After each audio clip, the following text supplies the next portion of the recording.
네, 최근 캄보디아에서 한국인들이 현지 범죄 조직에 납치, 감금된 사건이 잇따라 알려지며 논란이 일고 있습니다.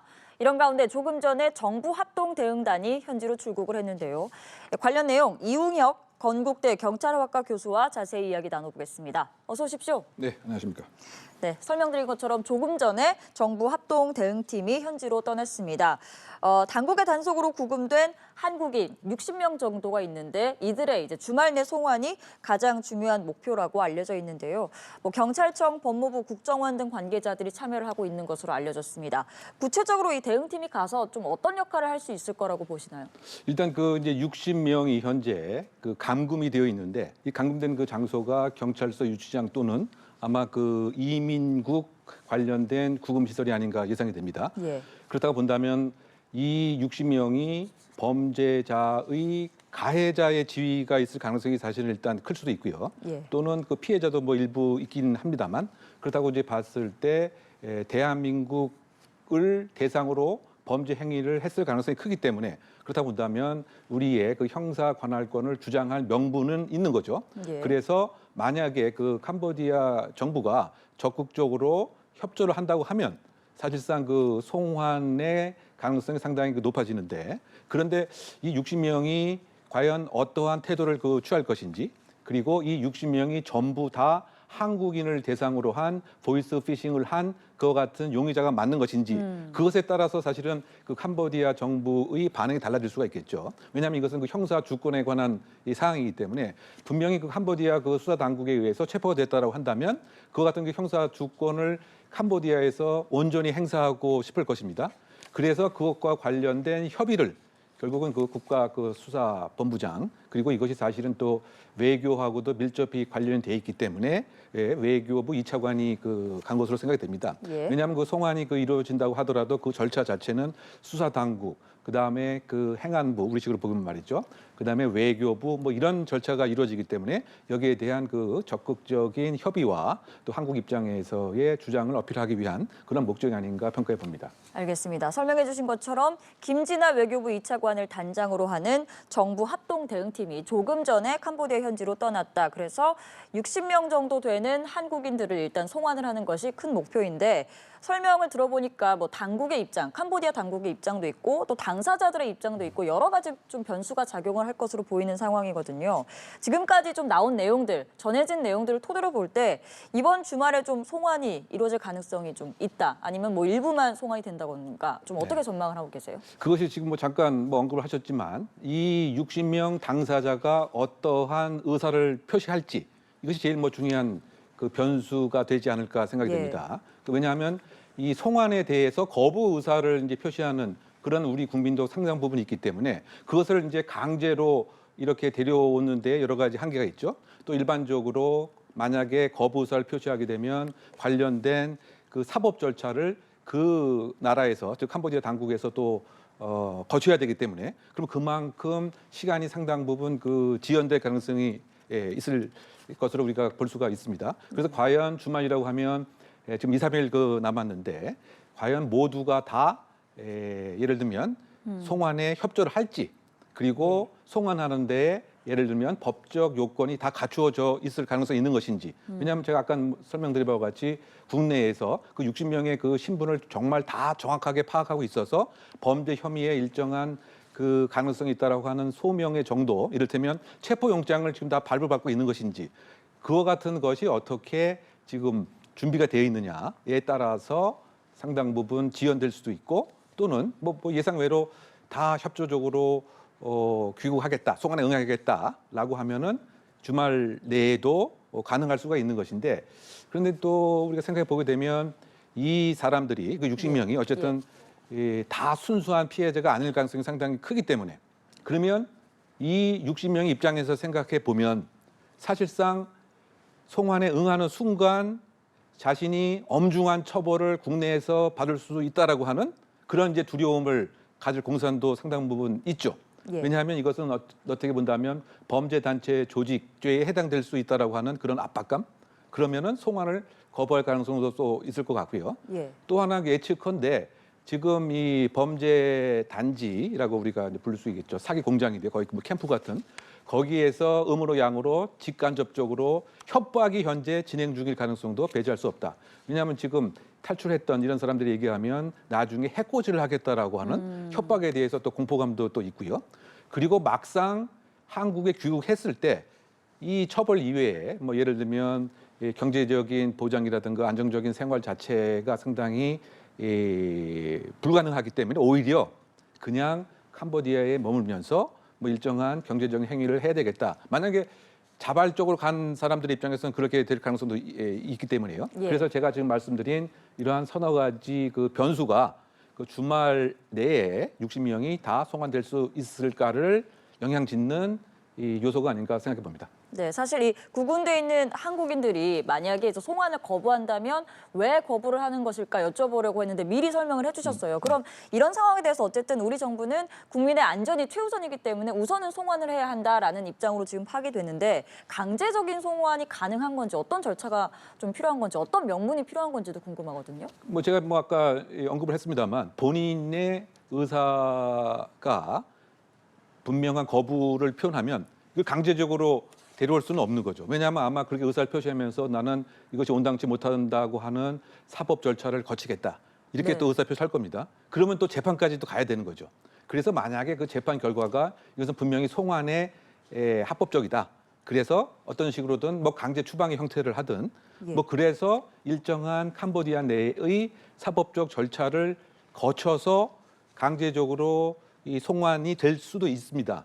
그런데 그것은 이제 이 캄보디아가 어떻게 사법 당국이 즉 이 재판소에서 판정을 해야 되느냐 그런 문제와 관련돼 있죠. 우리가 그 유사한 사항에 과거에 예를 들면 그 해외로 도주를 한 경우에 우리는 분명히 이 용의자를 데려오고 싶은데 당사자가 거기에 이제 반한 의사를 표시하다 보니까 일정한 사법 절차를 재판 절차를 거쳐야 돼서 2년, 3년 이상 상당히 지연됐던 그것이 비슷한 이번 사항에 해당되는 경우라고 볼 수가 있겠죠. 그러니까 강제 송환이 그렇게 쉽지는 않은 절차인 것 같습니다. 들어보니까. 그리고 또 과거 전례에 따르면 대사관의 도움으로 이제 이런 비슷한 사례에서 한국에 돌아왔다가 이제 재입국하는 경우도 확인이 된다고 해요. 위험을 알면서도 뭐 고수익을 쫓아가는 거 아니냐 이런 분석도 있는데 뭐 이런 전례들도 있나요? 돌아왔다가 다시 돌아가는 경우도 있는 건가요? 네, 뭐 간혹가다 이제 그런 경우가 지금 뭐 보도가 되고 있는 것 같습니다. 네. 이제 그런 경우에는 우리 심리적으로 보게 되면 뭐 예를 들면 인질 상황에서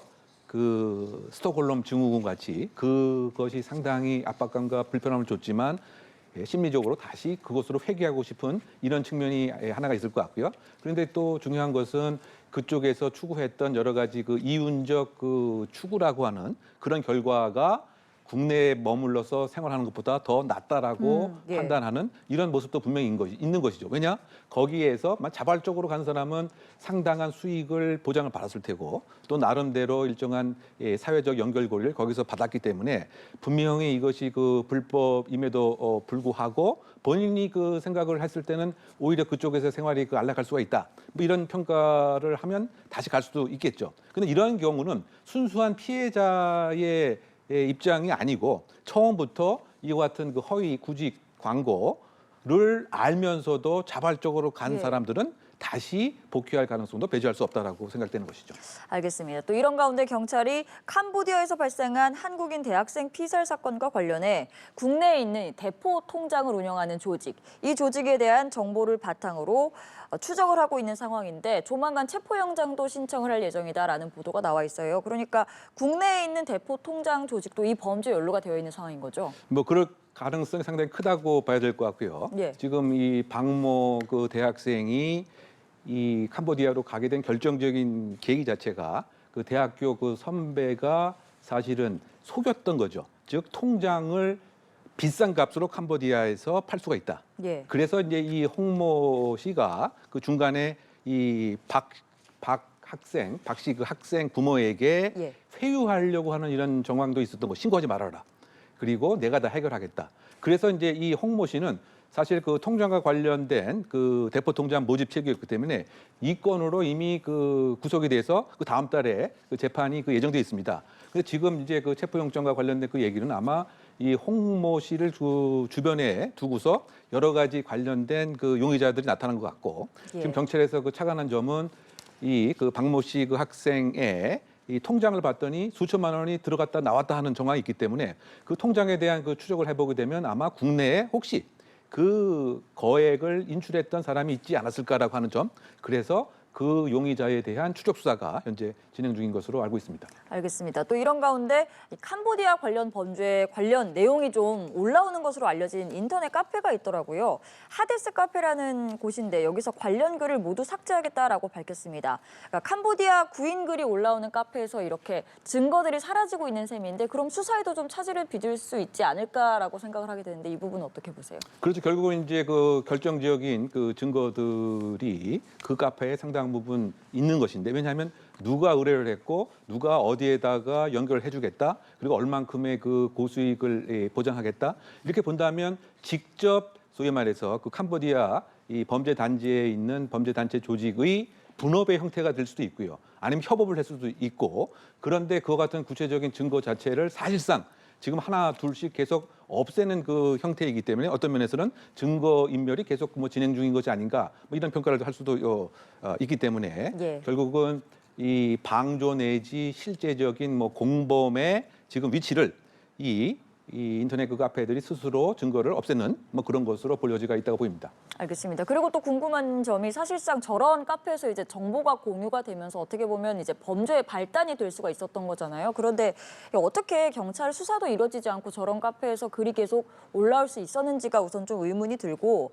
그리고 지금도 여전히 SNS 같은 온라인 공간에서는 고수익을 보장하며 동남아, 캄보디아 행을 유도하는 게시글들이 올라오고 있다고 해요. 좀 막을 수 있는 방법은 없는 건가요? 그러니까 결국은 이제 그 정보통신망법 등에 근거하면 이러한 그 범죄를 조장하는 이런 행위들은 분명히 그 방송통신심의위원회에서 방송미디어위원회에서 삭제를 할 수 있는 권한이 분명히 있는 것이죠. 범죄와의 관련성이 있다라고 판단했을 때. 예. 그런데 예를 들면 단순한 이 광고라든가 소개는 범죄성의 이 연계가 없다라고 볼 여지가 있는 것인데, 근데 지금 한국에서 가장 큰 문제점은 지금 방심위 자체가 수개월 동안 지금 작동을 하고 있지 않은 이런 상태 아닙니까? 그 위원장도 없고 위원회 그 구성도 없고, 네. 어떻게 본다면 이제 일반 국민들에서는 정쟁을 하다 보니까 뭐 이러한 그 중요한 사항에도 소위 말해서 이런 그 구인 광고의 불법성이 있음에도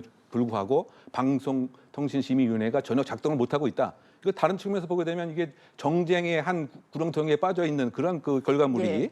이와 같이 중요한 순간에 소위 말해서 그 불법적인 취업 사기의 출구에 결정적인 제어와 억제 역할을 해야 되는데 그렇지 못하다고 하는 그런 또 비판을 받을 대목이 아닌가 생각이 되고요. 어쨌든 간에 지금 이와 같은 국내에서 이런 그 취업 사기와 관련된 브로커 활동을 하고 있는 네트워크가 분명히 존재하기 때문에 경찰이 그 적극적인 수사가 있어야 되고, 이 방심위 입장에서도 지금 뭐 위원이 한 명도 없는 것으로 알고 있지만 빨리 그 삭제를 하는 뭐 이와 같은 액션도 시급하지 않나 생각해 봅니다. 알겠습니다. 마지막으로 한 가지만 더 여쭤볼게요. 저희가 조금 전에 리포트를 통해서도 보도를 해드렸는데 미국, 영국 정부가 캄보디아에 있는 중국계 범죄 조직 프린스 그룹에 대해서 이제 제재에 착수를 했습니다. 이 프린스 그룹이 운영하는 범죄 단지도 있다고 하고 여기에 이제 한국인들도 감금돼서 피해를 입었다라는 사실이 알려졌는데 프린스 그룹이라는 게 좀 생소한 분들도 많을 것 같아요. 어떤 회사이고 또 어떤 범죄 조직과 연루가 돼 있는 건지 궁금합니다. 네, 그 이제 외관성으로 보게 되면 이제 그 동남아시아를 중심으로 특히 이제 그 캄보디아에서 엔터테인먼트 사업, 또 금융업, 또 부동산업 등을 또 비트코인 뭐 연계된 사업을 하고 또 관광업도 하는 이런 거대 초국가 기업으로 외관상은 이 모양을 갖고 있는데, 외관상은요. 네, 근데 그 실제적인 그 역할은 지금 제가 쭉 설명드렸던 범죄 단지 또는 사기 공장을 사실상 직접 그 운영을 해서 그 중에 이제 대표적인 것이 지금 그 캄보디아에 있는 한 도시, 우리가 청년들이 많이 가서 희생됐던 그런 것을 다 배후에서 운영하고 있었고, 그리고 여기에 이제 그 회장이 그 태어나기는 이제 중국에서 태어났는데 1987년생인데 국적을 여러 가지 취득을 했고 특히 캄보디아 국적까지 취득을 해서 더군다나 그 총리하고 밀접한 관계가 있다. 그러니까 결국은 이 캄보디아의 이런 내부 그 부패 구조의 한 축이다. 그리고 이 부동산 사업을 가장을 해서 영국 등에 그야말로 호화 주택에 그 투자를 하는데 따지고 보면 우리 그 청년들이 그야말로 학대를 당하고 고문을 당하고 강제 노역을 한 그 사기 수익금을 결국은 이 프린스라고 하는 그룹이 중간에서 다 갈취를 해서 호화적인 생활을 하고 있었다. 요약하게 되면 이 범죄의 배후에 있는 불법 수익의 저수지였다. 그래서 이와 같은 상황을 사실은 그 미국 재무부와 영국 외무부에서는 다 파악을 했었던 것입니다. 벌써 작년부터. 예. 우리는 상당히 지금 뭐 정부의 대응이 늦었는데요. 그래서 미국 재무성에서도 이거는 미국 국민들의 경제 안보를 침해하는 심각한 범죄다라고 해서 여기서 생긴 그 수십조 원의 그 범죄 수익을 몰수를 지금 하는 이런 그 조치였고 또 관련된 금융 계좌를 동결하는 이러한 그 조치를 취했다. 결국 요약하게 되면 이와 같은 그 사기 범죄의 뒷배를 다 장악하고 있는 거대 초국가 재벌 그룹이었다라고 요약할 수가 있겠죠. 알겠습니다. 오늘 말씀은 여기까지 들어보도록 하겠습니다. 지금까지 이웅혁 건국대 경찰학과 교수와 함께했습니다. 고맙습니다.